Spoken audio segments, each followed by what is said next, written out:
Hey guys, welcome to Laguido's Chop Shop. ACR on the bench here for the first time, first look. Looks pretty cool. So there's two versions of the ACR right here that are coming out. This is not the Jinming version. This is the other one.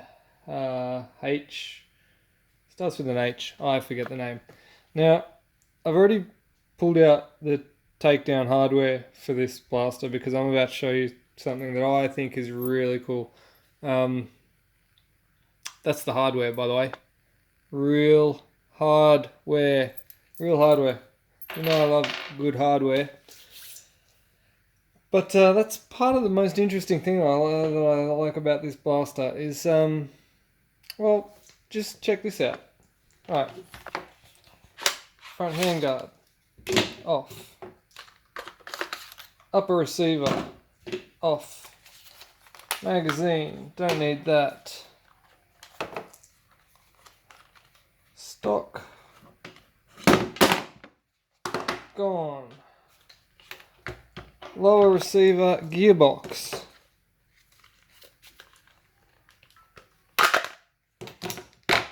Done. Now, how cool is that?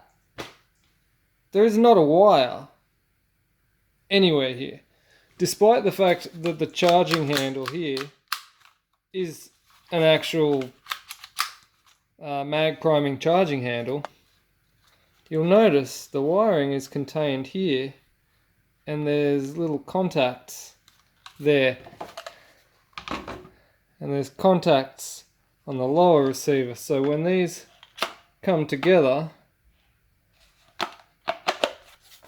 contacts connect there. So when you take that apart, you don't have to worry about wires going anywhere. The battery compartment's back here in the stock. Battery lives in here. But when you pull the stock off, you don't have to worry about crimping the battery cable or anything like that. Contacts here. So when that's closed, the battery contacts. That's a really cool thing. That's a really good idea. Whoever it is who came up with that idea, give that person a medal, because this is now my absolute favorite blaster for takedown. There is nothing that takes down better than this blaster. Even the UMP45, which up until now was my favorite blaster for takedown. This is now number one takedown blaster. It's so good to take down. Even the motor, the main motor contacts on the bottom here into two contacts in the base of the grip.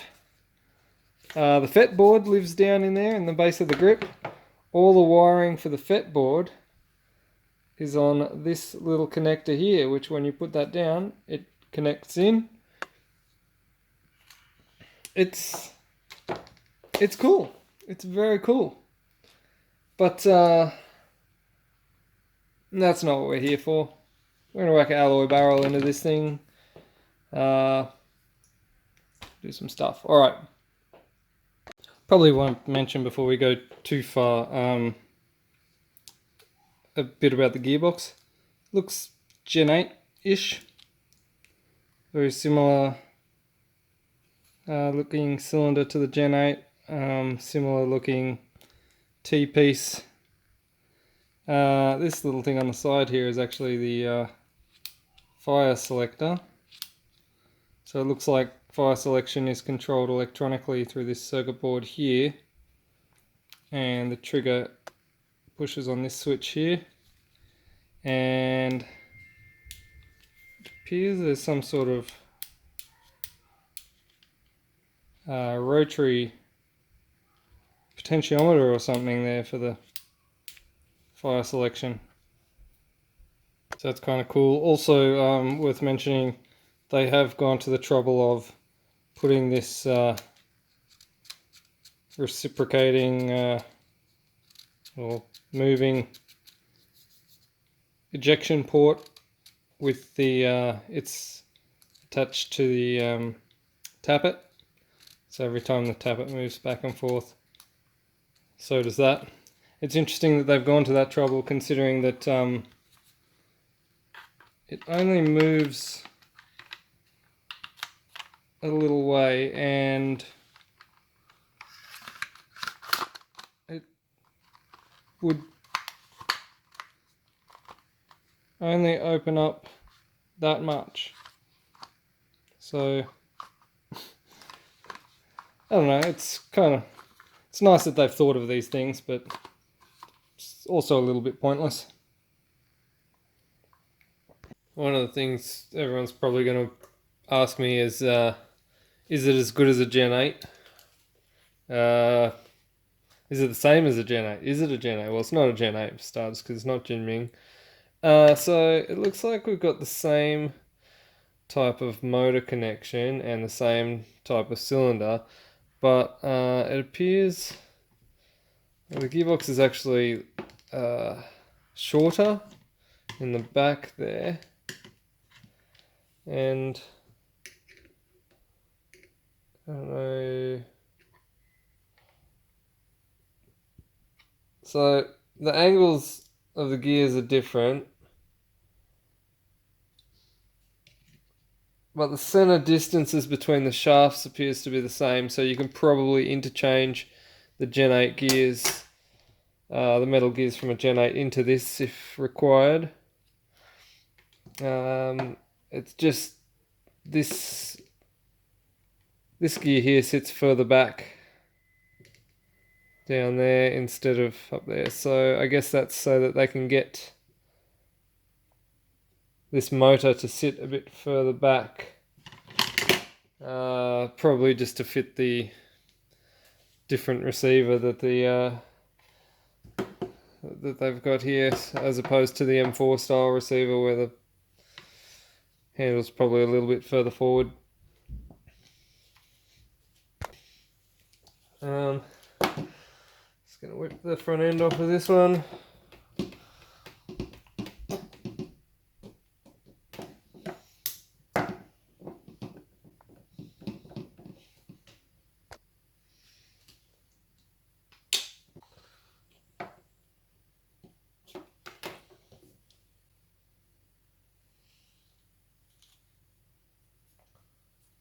That's an interesting plunger design there as well. Looks like there's a lot more rubber involved than standard Gen 8.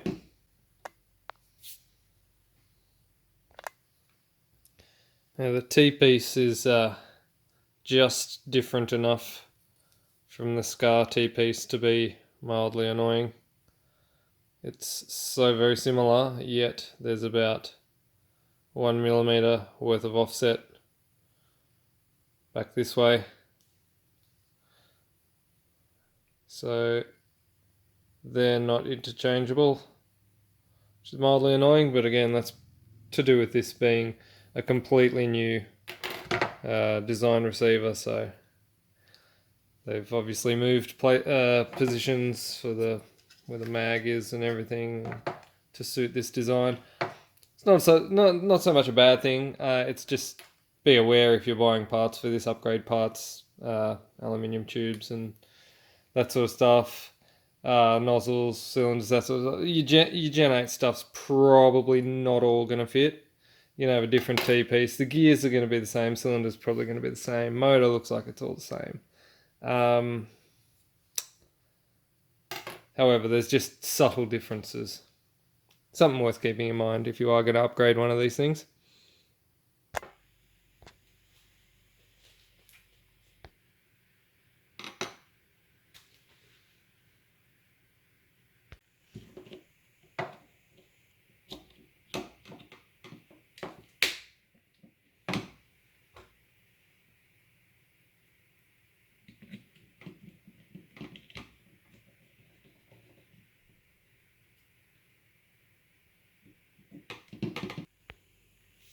If you're going to be reassembling these or disassembling, reassembling these, one thing you got to take note of is this little geared sliding mechanism here is the select fire. So you've got to make sure when you're putting the box back into the lower receiver that your select fire is set to safety and this slider is set all the way back. Otherwise you're going to have issues with your fire selection. Also you have to make sure that the gearbox is properly seated down into the bottom of the pistol grip here, because the MOSFET that controls your select fire is down in there, and if it's not seated correctly in there, you get all sorts of firing dramas where you like put it in semi and it fires full auto, or you put it in, it does weird things, it becomes temperamental. You got to make sure that thing is seated down there firmly when you put it down in there. Just keep that in mind. Thing that I've noticed here, and it's not just with this blaster, it's with like a lot of blasters that none of the manufacturers have seemed to get right so far, is hop-ups. They don't have any hop-ups for starters, but if you look at the length of this barrel, this is an aluminium barrel. I've just put on, but the standard barrel is of roughly the same length, if not even like a centimeter shorter. When you put this upper receiver on, see where the barrel ends here versus where the end of the barrel on the upper receiver is, and then if you put your flash hider there, you've got a good amount of space there, probably about 1.5 inches, maybe 2 inches, which if you wanted to put a hop-up on is the right amount of length, I guess, except for one thing. You can't actually fit a hop-up inside this plastic tube. This is it's too small to fit a hop-up in. So manufacturers either make your barrel go all the way to the end of this so you can fit a hop-up on the end, or make this bit a bit larger. Hell, why not even just make a hop-up from factory? That wouldn't be too hard, would it? Anyway, that's just a gripe with all blasters in general. This is not a downside to this particular blaster, although most of the Jingmin stuff does have the barrel come all the way to the tip here, so you can fit like a little narrow hop-up onto the end. But this one, yeah, forget about hop-ups unless you are planning some major modifications to this plastic barrel end, which I guess is what I'm going to do here. Or make the barrel just a little bit longer so it pokes out. One or the other. Probably the thing that you guys want to know most, I guess, is this better than a Jinming M4A1 Gen 8?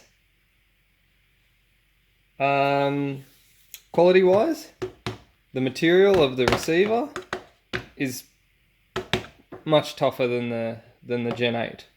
Teardown beats everything. Probably my only gripe about the quality of this shell is this stock, particularly when extended, it's just a wee bit flimsy. It seems to, the tolerances in manufacturing aren't that great, and it's a bit twisty.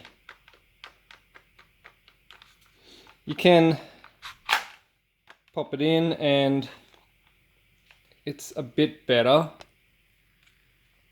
It's still not the greatest, but on the plus side, the battery container is actually just a touch larger than a buffer tube battery container, so you can fit a little bit bigger LiPo in there. I have managed to fit a little nanotech inside there, and it does tuck down in there and fits in there reasonably well. Not bother too much with plugging it in and that sort of stuff, but it does fit in there quite nicely. That particular battery would not fit in a buffer tube of an M4A1, so that's a plus. I like having a slightly larger battery container because everyone wants to upgrade their batteries. The standard ones aren't that great. Thing that they got better than Jingming is mag priming, standard feature, and this mag priming lever or handle is a nice solid mag priming handle. It is probably the most solid mag priming handle I've seen on any blaster. So I think the only Jingming to have mag priming standard is the Scar V2, and the charging handle on it is so pathetically weak that if you pull on it too hard you'll snap it off. This one's actually really nice and solid, although don't pull it back and then let it flick forward, because I've found that if you do that, the priming handle will dislodge itself and fly off, and then you'll probably lose it somewhere. So don't do that.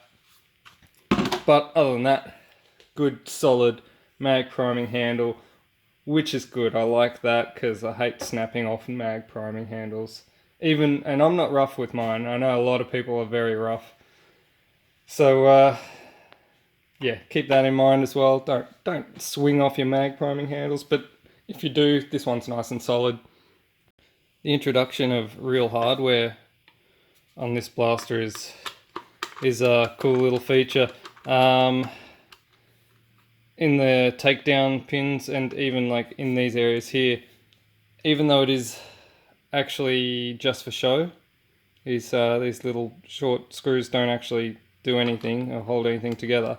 They're just there for looks, but it does set it apart from the rest a little bit. I've never seen any of the other blasters with actual cosmetic hardware, which is kind of cool. I like features like that. Doesn't add anything other than just a bit of aesthetics. So I've fitted a slightly longer barrel, aluminium barrel, and I've trimmed probably about, I don't know, 5 mils off the end of this plastic barrel, and I've also bored out a further 4 or 5 mils down into that. There, you can probably just see the lip down in there. So that way this fits on, and there's basically the end of the alloy barrel is right there at the end of that.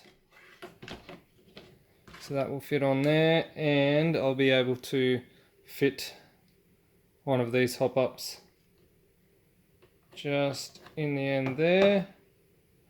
Nice and snug, and hidden by the flash hider, or the hop-up hider, as the case may be.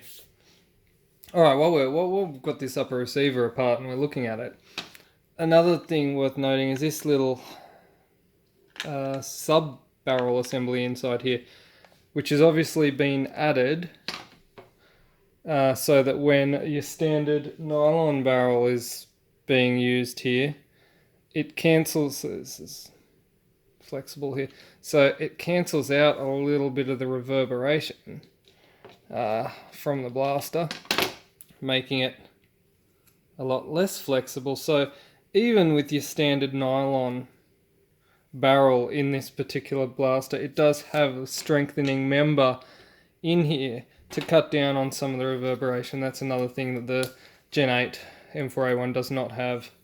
It's kind of unnecessary now that we've gone aluminium, but it's a nice thing to note. It is something that's been thought about in the design of this blaster originally, so if you aren't going to upgrade to an aluminium barrel, it's probably not so much of a bad thing to keep the standard nylon barrel, because it does have that extra little bit of strengthening in there. However, if you want to fit a hop-up, you're kind of screwed anyway. You've got to go for a longer barrel because you can't fit a hop-up in this. Now let's see how Chronos Now before I get started, you're probably wondering why I didn't chrono it when it was stock and why I'm chronoing it after I've done already the modifications. There's plenty of other YouTube channels you can go to see what they are stock, and this particular blaster, when it was given to me, was not stock. It was already had a 1.3 spring in it and some stuff done to it, so I didn't have a stock baseline to begin with. So here we go. Let's check this out. 251, 272, 253. Now, an interesting thing worth noting right now is the fire select on this thing seems to be really temperamental. I'm in full auto at the moment, so if I go full auto, seems to be working all right. 26 rounds per second, not bad. This has got an 11 volt battery in it as well. 241. All right, I'm going to switch it to semi-auto. See how that goes for us.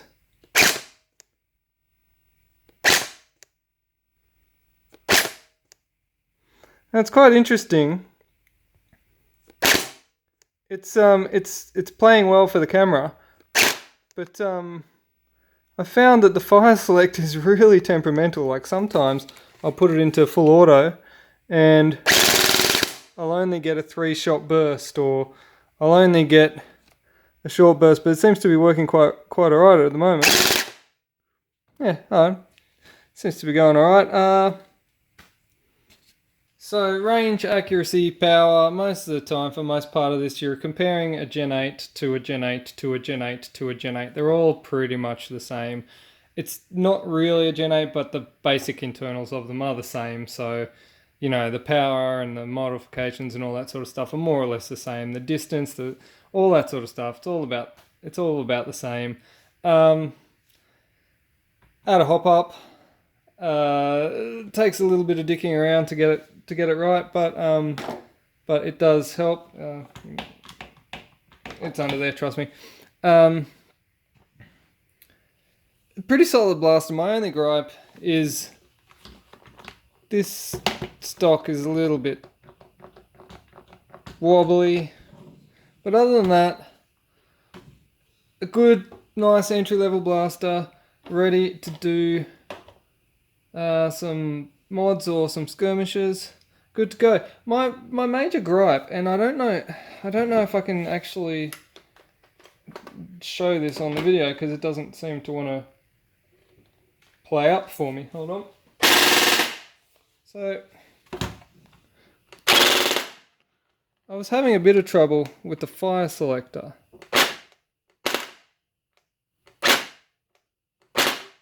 So that's semi-automatic at the moment, so I'm getting sometimes 2 shots, sometimes 1.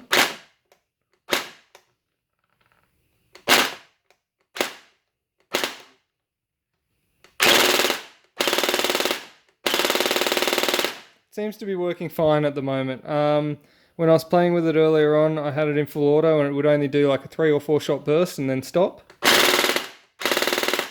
It could well be because when I was playing with it earlier, I had a really crappy battery in it, and I changed that out for the Nanotech. Decent little blaster. Good. It's something different from an M4, which is good. I always like to see different types of blasters. The nylon case is pretty solid. It'll take much more of a beating than a Gen 8 M4 will, that's for sure. But other than that, it's all very, very similar. Yeah, we'll leave it at that. I'm gonna give this thing a bit of a paint job and some other things, but yeah, you guys don't want to see that, or maybe you do. Hit me up in the comments. Tell me if you do. Also, like, subscribe. Don't forget to buy me a coffee. Subscribers, pretty soon I'm going to be giving away one of my custom Laguitos Chop Shop mags. And for all my supporters who have bought me coffee, you guys are going to be in the running for a Glock 18 gel blaster as well. So that's all from me. Catch you next time. Peace out.